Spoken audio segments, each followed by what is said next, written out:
Welcome back to my channel. So today we are doing the first episode of a new series I'm going to try on my channel called Spooky Shadows. I'm going to go through all the different palettes in my collection that are either distinctly Halloween themed, or at least I think they're Halloween themed or spooky themed enough to count. So starting off with, we're going to go in with Unearthly Cosmetics 1964. Let me try to not glare out the cover here with the lights. I just love this collection that they did with the 4 palettes. I technically did a recent look with the Weirdos palette, so consider that almost part of this whole series too, but this is the inside. I just love this color story. I think it is so much fun. It's so interesting, and I just can't wait to create something fun with this. So if you are interested, then stay tuned and we'll get into it. All right, before we get started with shadow, I thought we could apply some blush together. So I wanted to put on this matte blush from Unearthly Cosmetics called Hazy.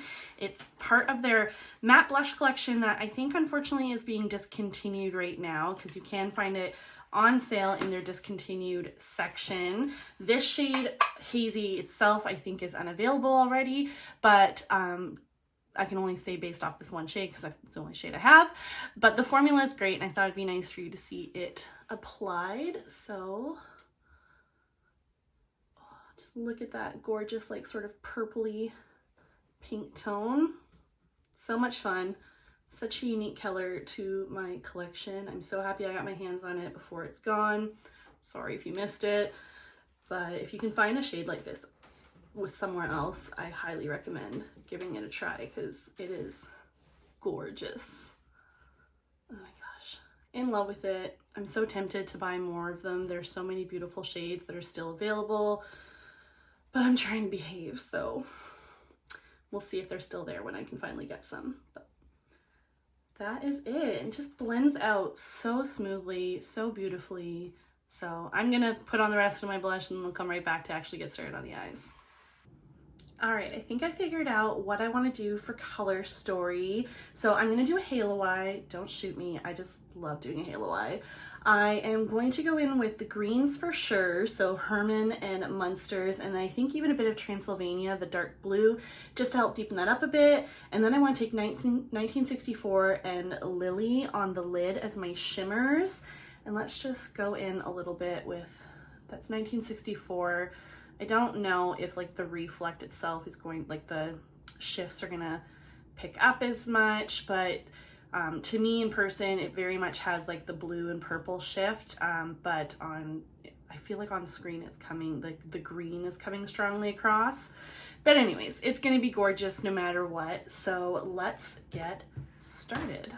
So taking the first shade, I'm going to go in first with Transylvania, and this is a Royal and Langnickel Small Eye Shader RMD 415. Wow, that is a mouthful. And I am just going to dab out my eye primer best I can with these claws, and I'm going to start tapping that on the outer and inner corner.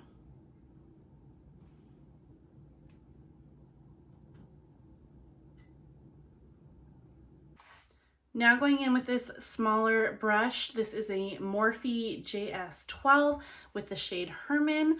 I'm just gonna start stamping that above Transylvania and just bringing it in maybe a little bit more so it almost connects.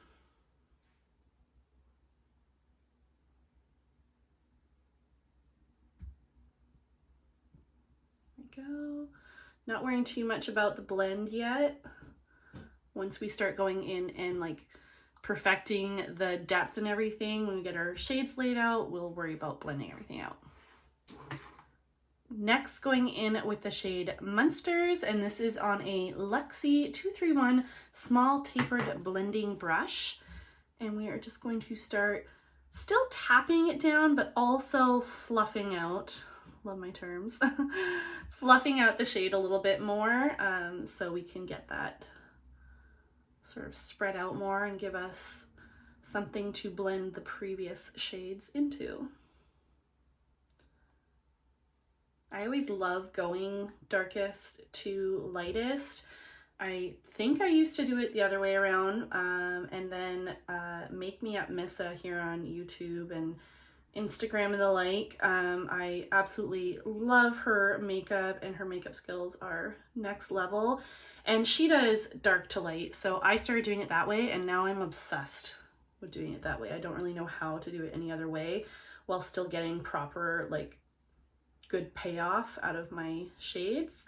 So this is how I like to do it, but that's where I got it from. If you are at all curious, I highly recommend checking her out. She is amazing.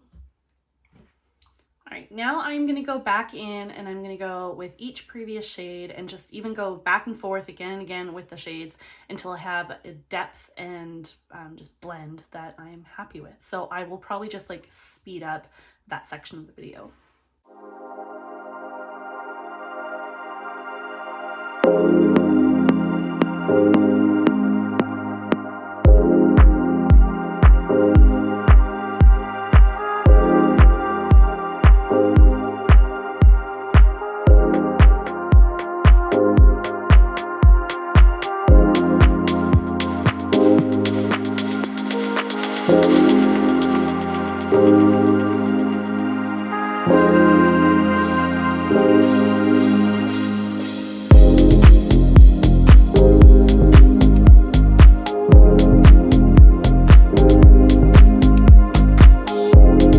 I decided we're going to jump to the lower lash line, and I just went ahead and off camera applied some liner. This is the Ioni eyeliner pencil in blue. Got this from my local Dollar Tree.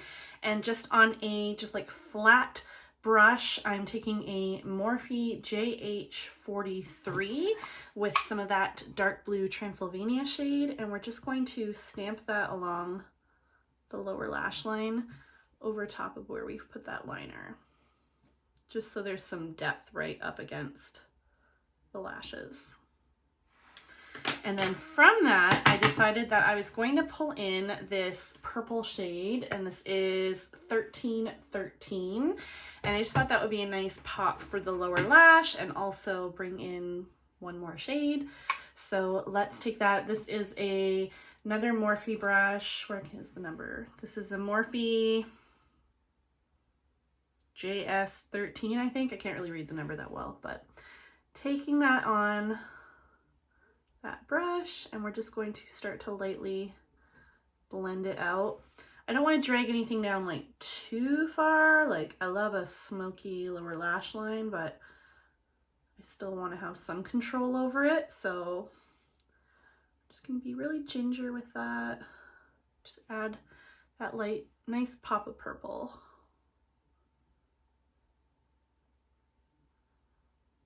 Yes, something like that. I really love that.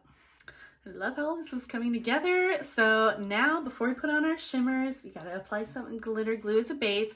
I'm using the NYX Cosmetics. Oh, I threw that lid. I'm using the NYX Cosmetics glitter glue. It's my go-to glitter adhesive. And this is just on, I don't even know if it has like a proper name for this brand, but I'm pretty sure this is like a set of flat paint brushes, flat round like top paint brushes that I gotten from Amazon. I just wanted a brush this shape to do my cut creases and lids, so just look for something on there. And we're just going to slap this on. I'm not going for any like distinct shape.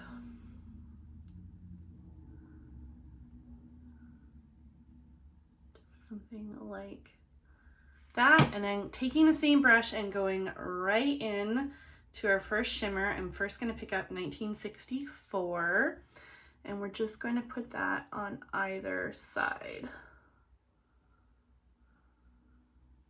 I hope the camera is capturing how gorgeous of a shade this is. I'm just going to bring that right up, and we're going to do that on the inside too.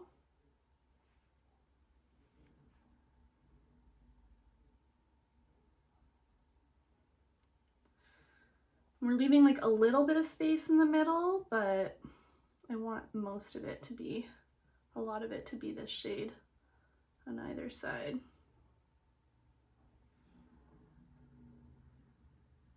All right, starting off with that, we can always add a bit more. I'm going to flip the brush over and I'm going to go into the shade Lily. This is a bit more of a chunky one. 1964 is a really smooth shadow, and then this is a bit more of like a flaky, I guess flaky is a nicer word than chunky, but oh yeah. Add some beautiful sparkle and shine to that.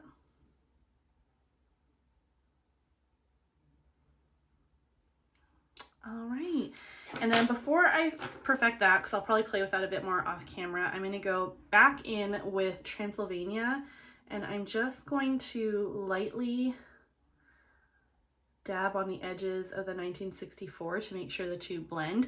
And even still, like with my mattes for my crease, I'm just going to go back and forth and perfect that a little bit until I have the right layout and blend that makes me happy. Okay, shimmers are on. Final step is I was trying to decide what I wanted to do on the inner corner, and I thought about going with something sparkly, which is a lot of my times my go-to. But every once in a while, I like doing a bright matte inner corner. So that is what I've decided to do today. I laid down some P. Louise Base Pro in Rumor Zero, just like their white base. And then just on this small Morphe JH42 brush, I took the shade Munster. Just tap that off a bit, and I am going to place that on the inner corner. Ooh, yeah, I'm happy with that. Just love the way it kind of draws in the Munster that is up in the crease and sort of just really makes it pop and have its moment to shine there. Super happy with that. I'm going to do it on the other eye, and I'm going to just finish off the look, lashes, lip, highlighter, the works, and we'll be back to give our final thoughts. All right, here it is, the final look. What do we think? I love it. I am so happy with how this turned out. I love these shimmers together. These bright mattes are just, oh, everything. Finishing off the look, I went in for the lips with the Melt Perfectionist Lip Liner in Caffeine. This is one of my all-time favorite lip liners. And then I went in with a combo of their lipsticks. I went in with Laced and Zaddy, as Laced kind of just on the outside, Zaddy in the middle to help lighten it up. I went in with the Noctulescent highlighter palette from Blend Buddy Cosmetics. Hopefully I didn't butcher that name. And I went in with the shade here called Phenomena. Just gorgeous palette. If you have not gotten this yet, I highly recommend it. Worth every penny. And then for the lashes, this is obviously an unopened pair, but I went in with the Ioni Halfling lashes. I don't think there's like any specific name to them. They just say Full Foxy Drama Half Lashes, but oh my gosh, I came across these recently at my local Dollar Tree. Not the first time coming across Ioni lashes there, but this style, and I am freaking obsessed. These are probably my new all-time favorite lash. They add so much drama to the like outer corner without me having to trim any off and kind of just like create a size lash for me. They're just perfect right out of the box. Obsessed. I'm definitely going to my store again and clean them out, buying every pair. I don't care if it's like 50 pairs. I'm buying them all because I need to own all of them in my life. All right, getting back to the palette, the star of the show, 1964. I am so happy with how this turned out. I think it is such a fun color story. Just super inspiring. I really don't use this palette as much as I should because it is just really fun. You can do something subtle, you can do something colorful, something crazy, do whatever you want. But I just think there is a lot to get out of this, and every shade is just absolutely magical. I cannot wait to play with it again. And also just based off this series, I hope you enjoyed this. I'm trying to get it back in the sleeve. we'll do that later. Anyways, I hope you enjoyed this episode 1 of this series. If you're liking it, it's definitely something I will continue on doing, especially throughout the rest of like October and spooky season. But you know, hey, I just want to use them. I want to be inspired to use my palettes, use stuff in my collection. So whether it be something newer, something older, I just want to have fun with it and play. So if you liked this, make sure to give the video a thumbs up. I greatly appreciate that. Leave me a comment, let me know your thoughts. I love having discussions with you down below. And also subscribe. I would love it if you joined the Spooky Glam fam and just, yeah, I don't know. I start rambling. Anyways, I hope you enjoyed this and I'll catch you on the next one. Bye.